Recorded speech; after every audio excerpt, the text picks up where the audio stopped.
ఎస్ఆర్పురం మండలం అయ్యూరు గ్రామ పంచాయతీ గొల్ల ఇండ్లు దగ్గర నుంచి మాట్లాడుతూ ఉన్నాం. గత 4 రోజుల క్రితం షార్ట్ సర్క్యూట్ వల్ల కోటమ్మ అనేటువంటి మహిళ ఈ చిన్న పూరిపాక కాలిపోవటం జరిగింది.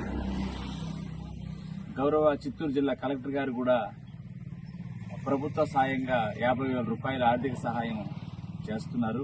అదేవిధంగా స్థానిక ఎమ్మెల్యే ప్రభుత్వ విప్ డాక్టర్ విఎం థామస్ గారు కూడా చక్కగా స్పందించారు. ఈ విషయంలో జనసేన పార్టీ ఆధ్వర్యంలో కూడా కోటమ్మ గారిని పరామర్శించడం జరిగింది. ఆర్థిక స్థితిగతులన్నీ కూడా తెలుసుకున్నాం. ఈమెకి సహాయంగా ప్రస్తుతం అత్యవసరంగా మేము తక్షణ సాయంగా కాయగూరలు అదేవిధంగా నిత్యావసర సరుకులన్నీ కూడా ఆమెకు అందించడం జరుగుతుంది. భవిష్యత్తులో కూడా ఈమెకి కొన్ని సహాయ సహకారాలు అందించడానికి మేము ఎప్పుడు కూడా సిద్ధంగా ఉంటామని ఈ సందర్భంగా తెలియజేస్తున్నాం.